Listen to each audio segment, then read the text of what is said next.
Hi guys, this is Blanca Vergara, founder of Parenting the Gods. How can we get our toddler to listen to us? This is quite challenging. Have you heard the term teenager? Yeah, those little children, 2 years old, 3 years old, who knows very well how to say no. So how can we make them listen to us?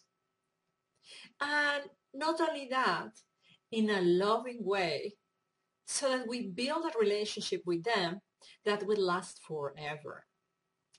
Well, number one, how can they listen to us? Well, the number one thing is that we need to listen to them. We really need to go back to square one and remember, who do we want him or her to become? Do you want him to be a bully? Well, yell at him. Do you want him to be submissive and depressive? Well, yell at him. Or just give up. Just be quiet and do nothing and let him destroy the house. Passive-aggressive behavior is not going to work. We have to find an assertive and loving way to communicate with them. And that is called listening. And what does that mean? Practically, listening is really opening our heart. You know, it is a different way of seeing reality. Is seeing what he's doing, what he's saying, that misbehavior, standing on the table, breaking objects or hitting the siblings or biting the whatever. All that means something. And I can tell you in all cases what that means. It is saying, please. It is saying, help me. It is a call for your attention. And if you see it this way, you will approach it completely different. So listen to them and look at the underlying reason behind the behavior. See it with the eyes of love, with the eyes of infinite love. Put some glasses or some ears of divine. Imagine that you are God and God looking at your child. What does God see in your child? Just perfection. Oh, he has destroyed that. Why is he destroying this? Oh, he needs a hug. This is a call of attention for me. Oh, he has destroyed that. It was not his intention. He was curious for it. It can be many reasons. It's not necessarily one or the other. But when you listen to your child with all the intention of listening, your child will listen back to you. Because there will be a connection heart to heart. He will know that you are listening to him. You are acknowledging that message. You are receiving the message he's sending. So his heart will be open to welcome what you have to say. So first step, listen. Listen with your heart. Listen like if you were wearing the ears or the eyes of God. Listen with love, with compassion. Number two is you want your child to listen. There is another way of listening that is not listening, but talking in silence.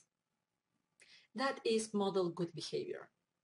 You see, the children today just respond to authority when this authority is walking the talk. If I tell you, don't tell lies, but I lie, you will understand that I am not a real authority. Children are really good at that. Be congruent with your values. Be congruent with what you are asking from him. A very classical example is that we want our children to read, and we don't read. What do you want your child to become? Do you want him to become a lazy bum? Keep your television at home and give him the remote control, you know. Just sit down and watch the television. Be passive there, consume everything. Do you want him to be a creator? Be a creator yourself. Again, throw out of the window the television or anything that represents that, anything that represents consumption and not creation, and start becoming that person, start living that life that you actually want your children to be living. Do you want your children to be leaders? Take your own decisions.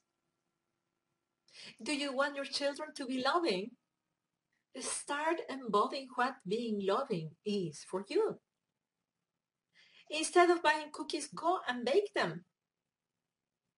And that is to be creator, and that is to be a leader, and that is to also create a childhood worth remembering.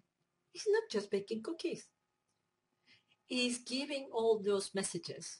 You know, the Vaslavik, a guru in communication, told us the number one axiom of Vaslavik was, it is impossible not to communicate. So how are you going to send messages to your children that they will listen? By you embodying the values that you want them to embrace. What's going to be for you? Creativity, honesty, productivity, compassion.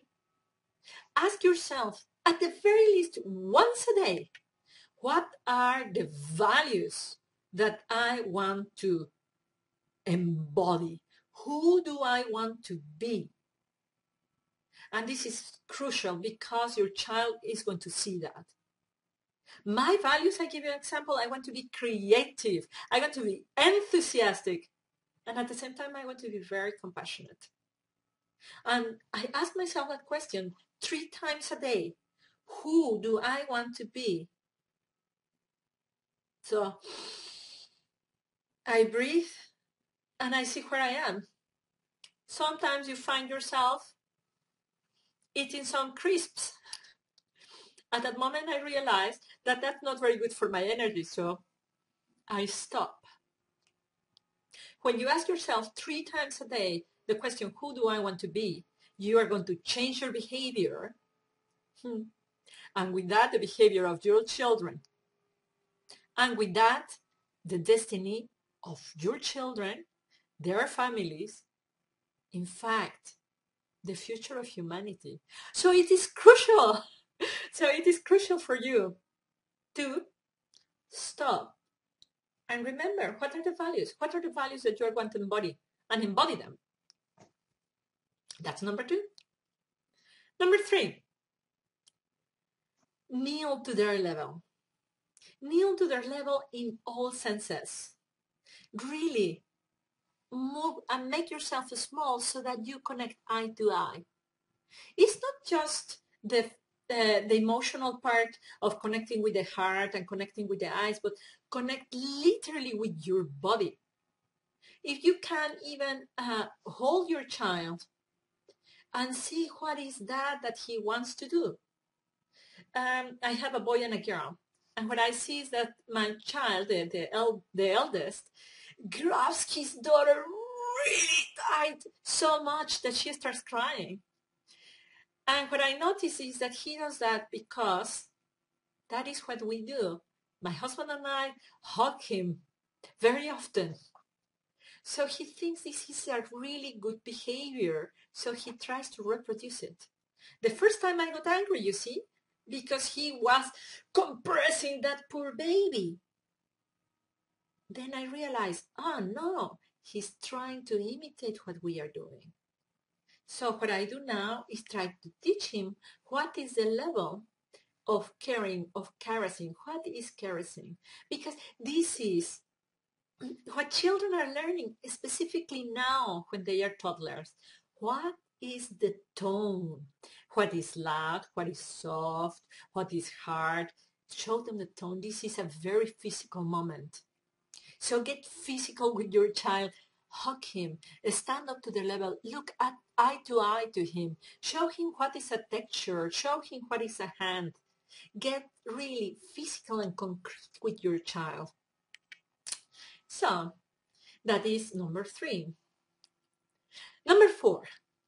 Number 4 is do not say no. Don't say no. How do we manage not to say no? Well, by learning a different way of saying no. Well, let's see. What is wrong with saying no? Saying no is not helpful because it leaves the child empty. Don't do that. Then what shall I do? You leave the child completely helpless. What can I do if you tell me that I shouldn't be doing this? This action is not what you want, but what is what you want? What is acceptable? What is the norm? If you tell me, no, don't do that, you feel helpless and confused. And this is, the least of the damages that you create by saying no. The child is lost. The really bad thing about saying no to a child is that he will take it personal. He will feel that it's not his action that is being rejected, but it's he as a person that is rejected. And I can tell you, I spent many years learning and healing that for myself because I felt rejected. I felt that my mother didn't love me and my father didn't love me. Do you have something similar? It took me time to realize that they didn't mean that they were all the time loving me. But we don't want our children to go through all that process of realizing that actually you love them. We want to tell them now, specifically now that they are toddlers, that we do love them. So how can we avoid saying no? And that comes the next point. That's number 5. Number 5, give clear and practical instructions. Give clear, practical, and fun instructions. You see, the only way the brain learns, well, the best way the brain learns is by play. Play is terrific. Have you noticed how play is being used everywhere now to teach all kinds of things, including for adults? Play is wonderful. So use play to get your child to comply to the things that you want them to comply. For example, they have put everywhere in the living room all their toys. Get them to play with you to pick them up and invent something. I have a toy box that is hungry. Hop, hop, hop. It's a crocodile. And he's going to eat all the toys. My children just pick up all toys and run to feed the animal, the monster, and they find it tremendous fun. And the living room is clear really quickly. And you can use it in different ways, You can say, pick up all the red blocks. You are teaching them colors. Pick up all the triangular blocks. You are teaching them forms. And at the same time, they are having fun and they are getting to do what you wanted, to clear the living room. But it doesn't work if it is not clear, if it's not specific, and it's not genuinely fun. Because you see, we don't want children to do what we want out of pure compliance and pleasing us. Because that way we are going to kill their leadership skills. We want to keep their creativity. So we want to create a relationship. We want to um, build a bond with them so that they do what they do out of their own desire. This absolutely should not be confused with manipulation because, again, you don't want to have a relationship that is manipulative. You see, I do not sponsor the idea of negotiating with your children and blackmailing them. If you do this, you will get this. If you do that, you will get that. There are consequences in life, and the consequences are positive and negative. It's really like educating a dog. Your child is much more than a dog. Your child is much more than an animal. Your child is a person who you are going to have in a, hopefully, a relationship forever. Because you see, when we get it wrong is when we do not build this bond right now when they are toddlers, and no wonder when they are teenagers they don't communicate with us, and when they are 30 and 40 years old they might not even communicate with us. That is the pain that I see everywhere with mothers not communicated with their mothers, with their grandmothers. So their children are not getting contact with the grandmother. Why? Because the relationship was built in, you have to do it my way or the highway. It doesn't work. It might work in the short run, but in the long run, you are putting at risk a relationship that will last forever. You don't want that. So it's a relationship. Think it that way. Think it in the long run. You are with this child for the next 60 years at least. So, next point, number 6, allow learning. Allow learning. You see, many women, particularly, these perfectionist women, we want to have our houses immaculate and we don't want to have dirt. And particularly the mothers of boys, we want to have a clean house. We don't like mud in our house. That's not very allowing of learning.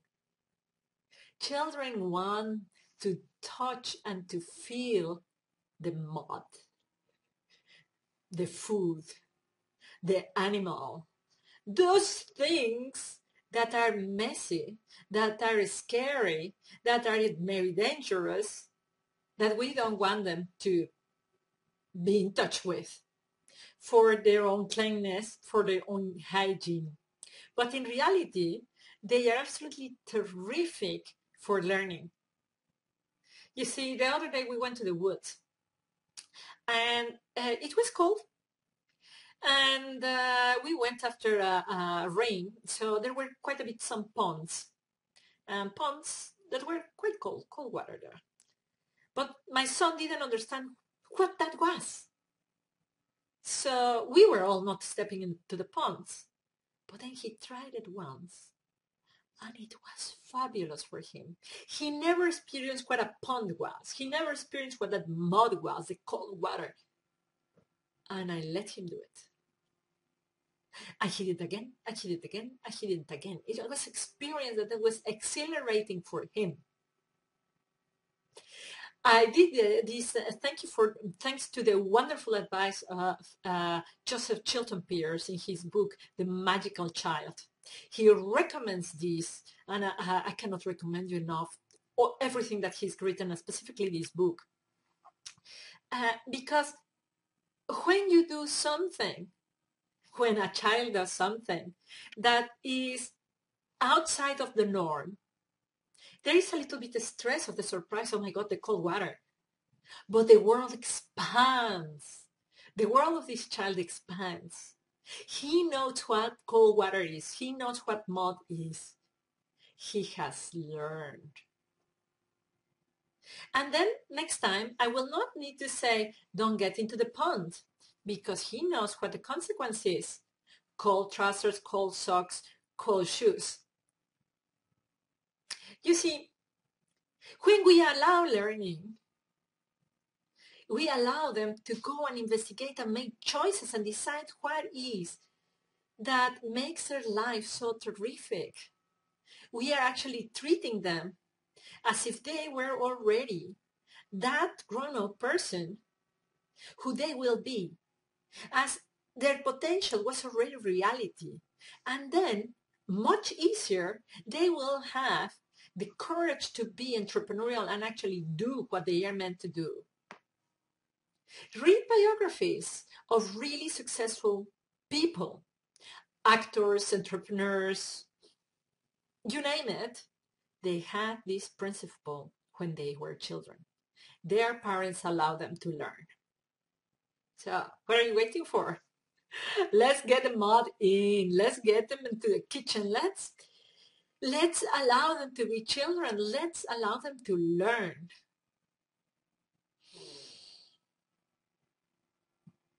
Seven, give your children choices. You see, it's just insane.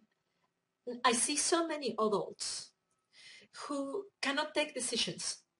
Shall I do this? Shall I do that? Shall I marry this person? Shall I open this business? Shall I quit this company? We have a great difficult time taking decisions, among others because we are afraid. And when is this built? This is built now, in the time of being very little, because we hear no, no, no, and you have to do it this way. So start experimenting with allowing them to take decisions, allowing them to get this trouser, that blouse, that dress, get them to take decisions. Because that way they are going to feel that their voice is worth of attention. Give them the chance to make decisions. And don't judge them as wrong decisions, because you see, maybe they are the most blessed decisions ever. This is a time for them to realize that they can choose. You see, you will not be able, even if you want, to be with your child 24/7 forever, to protect him about all the decisions that he can make. Empower him right now to take decisions. And you see, you will achieve the objective that we set for in the beginning. How will I get my child to listen to me? Well, if I listen to his options or to his choices and he chose for that, it will be very easy that he listens to me, because he'll come back and say, so what do you think? Is this better or is this better? Can I do it this way or can I do it that way? Allow them to choose. Right now is when empowerment, when entrepreneurship is built. Give them the choice. Open the door.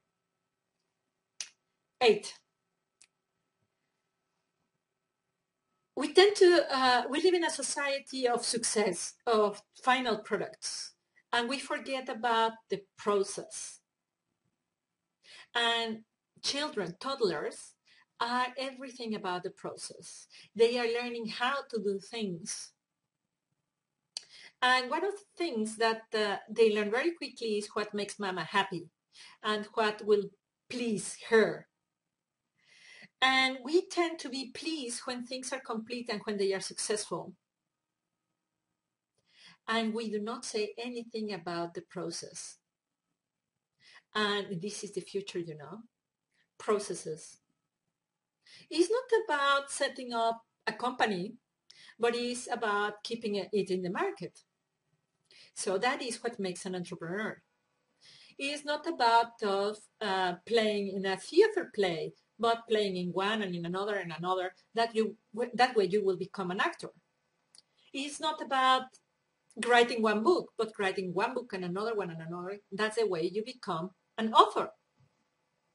So this is something that the children have to learn today. It's not about the end product, because in reality there is never an end product. It's everything about the process. It's fine to compliment them about the end result, but don't forget to compliment them about the process. And this is an artistic point when it needs a lot of your heart connection. It is a bad idea to compliment them about everything they do all the time. It is a bad idea not to compliment them at all. There is a fine line that you will need to balance. If you compliment your children, they will not become vain. They will try again and do and experiment, and they will listen to you. But if you don't compliment them at all, they will try harder and try harder and try harder and try harder and feel really frustrated and unloved. So, and in both cases, I'm telling you that they will be very good children, because of course there is the other option that they will do exactly the opposite and they will rebel. Either compliance or rebellion is what we don't want. We want them to do the things out of their own volition, out of their own desire. By complimenting them with your heart, sometimes the compliment is just by observing them, by putting attention to what they are doing. You are going to have wonders in your relationship with your child. So these are my 8 top tips on how to get your toddler to listen to you. So I would like to ask your opinion, your comments. Type down there below your comments on which other tips you have for your toddler to listen to you. And to listen to you, not just to do what you say as you are as a dictator, but to create that connection, that relationship, heart relationship that will last for the next 60 years. We are here for the long run. Remember, how are you going to build that relationship with your toddler? How is he going to listen to you now that he's 2 or 3? And tomorrow when he is 15, 30, 60? How are you going to start building that relationship today? Putting that in the comments. And of course, if you like this video, share it with all your friends. And subscribe. Subscribe to our newsletter, because there I share other things that I don't share in video. Thank you very much. And for now, remember, live powerfully.